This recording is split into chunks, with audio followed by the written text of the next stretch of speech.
আজকে আমি একটা নতুন রেসিপি তৈরি করেছি। এটা হলো এঁচোড়ে চিংড়ির কোপ্তা রেসিপি। তো আমি এই রেসিপিটা কি করে তৈরি করেছি তোমাদেরকে সম্পূর্ণটা দেখাবো। তোমরা কেউ টেনে দেখবে না, টেনে দেখলে একদম বুঝতে পারবে না। আর এখনও যারা আমার চ্যানেলটা সাবস্ক্রাইব করোনি, যার সামনে যাবে, ইউটিউব থেকে যারা দেখছো, প্রথমে সাবস্ক্রাইব করে নেবে, তারপরে পাশে থাকা বেল আইকনটা প্রেস করে আমার ভিডিওটা দেখা স্টার্ট করবে। আর লাইক আর শেয়ার অবশ্যই করবে, আর কেমন হয়েছে ওটা বলবে। আর কেউ টেনে দেখবে না। আর যারা ফেসবুক থেকে দেখছো তারা ফলো বাটনটা প্রেস করে ভিডিওটা দেখা স্টার্ট করবে। আর লাইক আর শেয়ার অবশ্যই করবে, কমেন্ট করবে কীরকম হয়েছে আমার রেসিপিটা। তো চলো আমি কি করে তৈরি করেছি দেখাই তোমাদেরকে। এই রেসিপিটা যারা একবার তৈরি করবে ঘরে আমারটা দেখে, তখন বুঝতে পারবে কীরকম। মাছ মাংস খাবে না তারা। যারা এঁচোড়ে রেসিপি ভালোবাসে না তারাও খাবে, একবার করে দিলে তারাও খাবে। একবার করে দেখবে আর আমারটা দেখো, তারপরে বলবে। চলো এবার আমি কিভাবে তৈরি করেছি তোমাদেরকে দেখাচ্ছি। রেসিপিটা তৈরি করার জন্য এই যে আমি এঁচোড়গুলো কেটে নিয়েছি। এঁচোড়গুলো তো তোমরা কাটতে জানো, তো আমি এঁচোড়গুলো আগে কেটে রেখে দিয়েছিলাম। এখন এই এঁচোড়গুলোকে একটা পাত্রের মধ্যে নিয়ে নিচ্ছি। এই যে জলের পাত্রের মধ্যে একটু সেদ্ধ করে নেব। তো সেদ্ধ না করলে আবার এগুলো গ্রাইন্ডারে দিয়ে গ্রাইন্ড করা যাবে না, এই জন্য একটু সেদ্ধ করতে হবে। আর একটু কষ থাকে, তো এঁচোড়ে সেদ্ধ না করলে কষটার জন্য খাওয়াই যাবে না। এই জন্য একটু সেদ্ধ করে নিয়ে জলগুলো ফেলে দেব, তারপরে এগুলোকে গ্রাইন্ডারে দিয়ে গ্রাইন্ড করব। সবগুলো দিয়ে দিচ্ছি।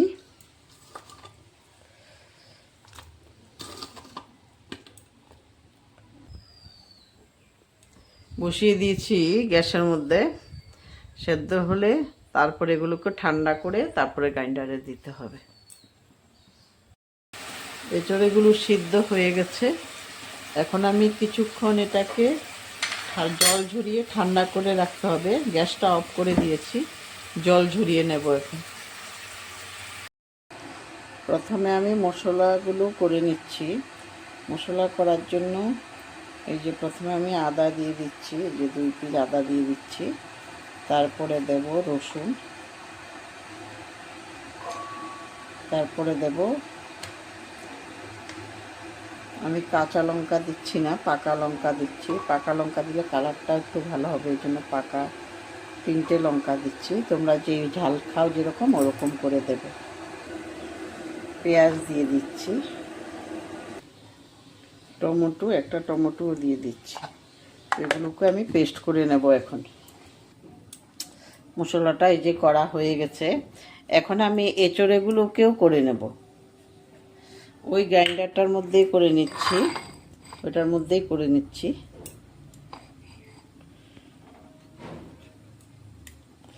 এগুলোকে পেস্ট করে নেব।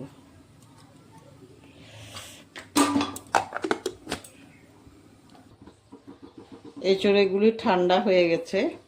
এখন আমি এটাকে একটা ব্লেন্ডারে দিয়ে, বড় একটা জার নেব, ছোট জারে হবে না, বড় জারটার মধ্যে করে অল্প অল্প করে দিয়ে এগুলোকে পেস্ট করে নেব।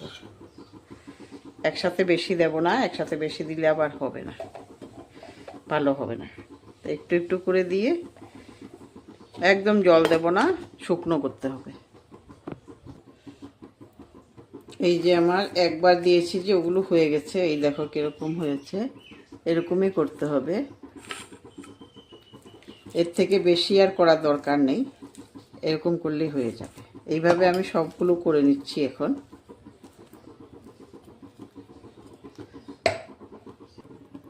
এঁচড়ের পেস্টগুলো সম্পূর্ণ করা হয়ে গেছে। এখন আমি এই পেস্টের মধ্যে কিছু মশলা দেব, ওই মশলাগুলো এখন তৈরি করব। পেঁয়াজ দিচ্ছি। তোমরা পেঁয়াজটা এমনি গ্রেটার দিয়ে করে দিলেও দিতে পারো, আমি গ্রেটার দিয়ে দিইনি। একটু করলে হবে, পুরো তুমি একদম মিহি করে পেস্ট করবে না, একটু স্লাইড করে নিলে হয়ে যাবে। গ্রেটার দিয়ে করলেও হয়। যে কয়েকটা রসুনও দিয়ে দিচ্ছি, যে একটা কাঁচা লঙ্কা দিয়ে দিচ্ছি, বাস এই কটা জিনিসে দেব পেস্টের মধ্যে, আর কিছু দিচ্ছি না। এই কটা আমি একটু বেশি করব না, তোমাদেরকে দেখাচ্ছি কীরকম করছি।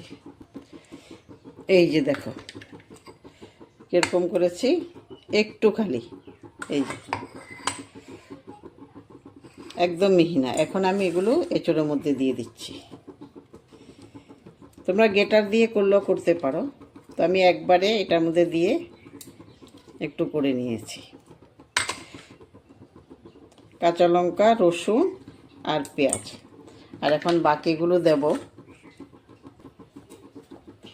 প্রথমে দিয়ে দিচ্ছি নুন, পরিমাণ মতো নুন দিচ্ছি,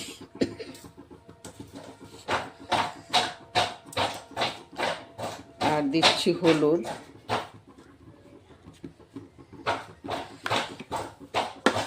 তারপরে দেব তোমাদের চাউলের গুঁড়ো থাকলে চাউলের গুঁড়ো দেবে, আর কর্নফ্লাওয়ার থাকলে কর্নফ্লাওয়ারও দিতে পারো। তো আমি এখন কর্নফ্লাওয়ারে দিচ্ছি, আর একটু বেসন দেব। এতটুকু কর্নফ্লাওয়ারই হয়ে যাবে। আর দেব বেসন, বেসনও দিয়ে দিচ্ছি 3 চামচ। এই চামচে দেওয়াতে আমি উঁচু উঁচু করে দিয়েছি, এই জন্য 2 চামচে দেবো, এর থেকে বেশি আর লাগবে না। আর তোমরা যদি ছোট চামচে করে দাও তাহলে 3 চামচ দেবে। আর তোমরা যতটুকু করছো ওই হিসাব করে দিলেও হয়ে যাবে। তো আমি আমার মতো করে দিয়েছি। এখন এগুলোকে একটু মেখে নেব, হাত দিয়ে মাখতে হবে, না হলে হবে না। একটু আঠা আঠা হয়ে যায় এঁচোড়েটা দিলে। এঁচোড়ে যখন তুমি পেস্ট করবে তখন আঠা আঠাই হয়ে যায়। তারপরে দিয়ে দেবো এখন চিংড়িগুলো যে পেস্ট করে রেখেছিলাম, এই যে চিংড়িগুলো দিয়ে দিচ্ছি। সবগুলোকে আমি ভালো করে মিশিয়ে নেব। এখন মাখা হয়ে গেছে। এখন আমি এগুলোকে ভেজে নেব ছোট ছোট বড়ার আকারে। তো বড়ার আকারে ভাজার জন্য আমি ওইদিকে তেলও বসিয়ে দিয়েছি, গরম হয়ে গেছে। তেল গরম হয়ে গেছে। এখন আমি ছোট ছোট করে ভেজে নেব, বেশি বড় করব না, এই যে ছোট ছোট করে ভেজে নেব। এগুলি আবার যখন ভাজা হবে তখন একটু বড়ই হয়ে যাবে।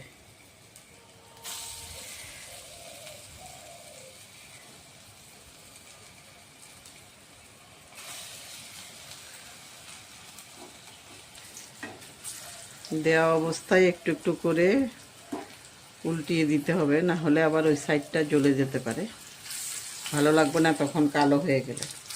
এই জন্য আস্তে আস্তে দিতে হবে, আস্তে আস্তে উলট পালট করে দিতে হবে।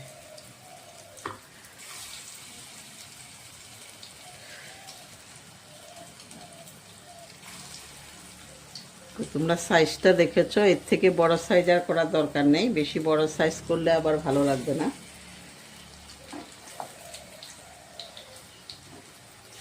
একবার তোমরা এইভাবে করে খেয়ে দেখো, মাছ মাংস ফেল হয়ে যাবে। যারা এঁচোড়ে খায় না ওরাও খাবে এইভাবে করে নিলে।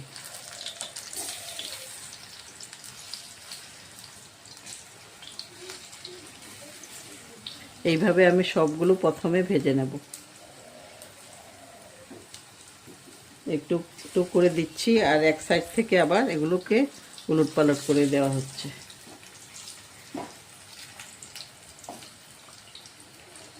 এগুলোটা প্রথমে একবার ভেজে নিই। যেগুলো হয়ে গেছে এগুলো আমি তুলে ফেলছি। যে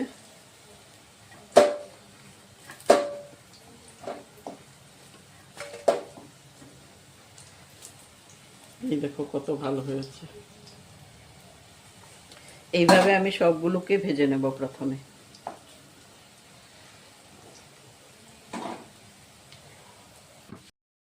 সব এঁচোড়ে বড়াগুলো ভাজা হয়ে গেছে।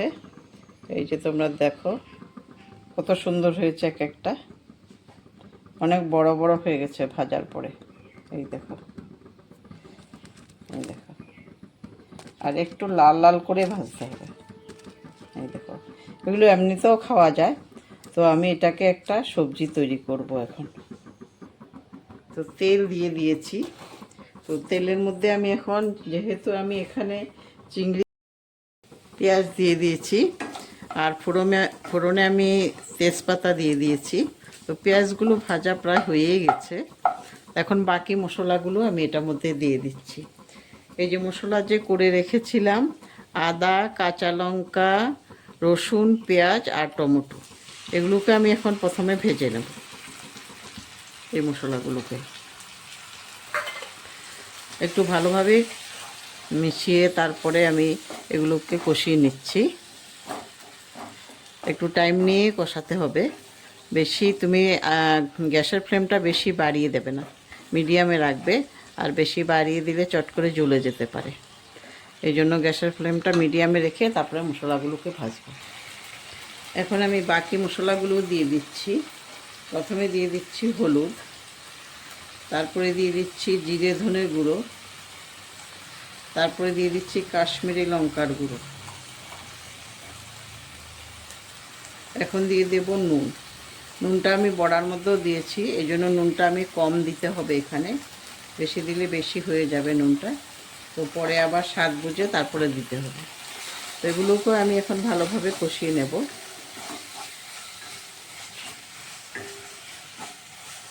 একটু টাইম নিয়ে কষাবে তোমরা, আর সম্পূর্ণ ভিডিওটা দেখবে, কেউ টেনে দেখবে না। টেনে দেখলে বুঝতে পারবে না কোথায় কি হয়ে গেছে।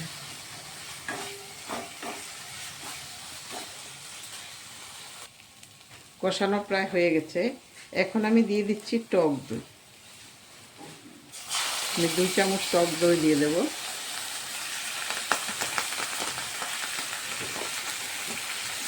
টক দই দিয়েও আমি একটু মশলাগুলোকে আবারও একটু কষিয়ে নেব।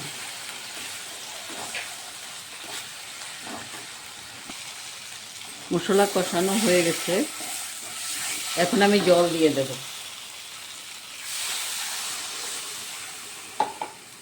জল দিয়ে জলটা যখন ফুটবে তারপরে আমি বড়াগুলো দেব। আর বড়াগুলো দিয়ে বেশি টাইম আমি রাখবো না।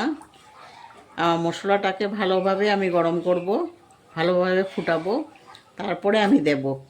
আর দেওয়ার পরে আমি বেশি টাইম রাখবো না, বেশি টাইম ফুটাবো না জলটা, আমি গ্যাস অফ করে দেব। এই জন্য আমি আগেই জলটাকে একটু ভালোভাবে ফুটিয়ে নেব।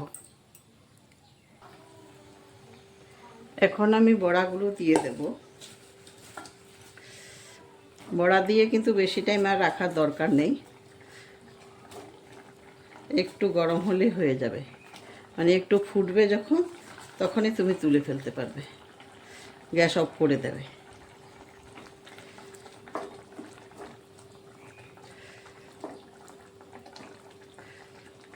ঝোল পুরা ঘন হয়ে গেছে, কারণ আমি চট করে দিইনি। ঝোলগুলো যখন পুরোপুরি ফুটে গেছে, অনেক টাইম ফুটছিল, তারপরে আমি বড়াগুলো দিলাম।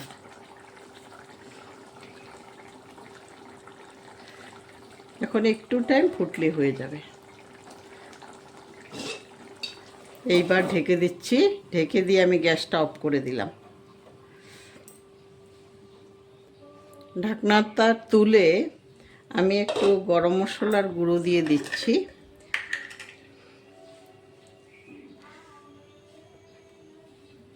তারপরে একটু মিশিয়ে আমি একটা পাত্রের মধ্যে নিয়ে নেব। এই যে হয়ে গেছে, আমি এখন একটা পাত্রের মধ্যে নিয়ে নিচ্ছি। আমি এখন একটা পাত্রের মধ্যে তুলে নেব এগুলো। এই যে দেখো কত সুন্দর হয়েছে, তোমরা দেখলে বুঝতে পারবে। এইভাবে তোমরা একবার তৈরি করে খাও, তখন বুঝতে পারবে কত টেস্টি হয়। বুঝতেই পারবে না এটা কি দিয়ে তৈরি করেছো। খেয়ে তারপরে যখন খাবে তারপরে বলবে যে এটা কি দিয়ে তৈরি করেছো, বুঝতেই পারবে না, এত ভালো হয়েছে।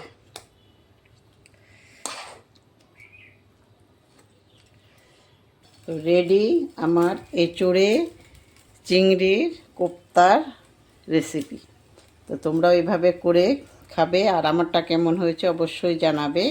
সম্পূর্ণ ভিডিওটা দেখার জন্য অনেক অনেক ধন্যবাদ। আর আবার তোমাদের সঙ্গে দেখা হবে। তোমরা ভালো থাকো, সুস্থ থাকো। অন্য আর একটা ভিডিও নিয়ে আবার তোমাদের সামনে এসে যাব। ধন্যবাদ।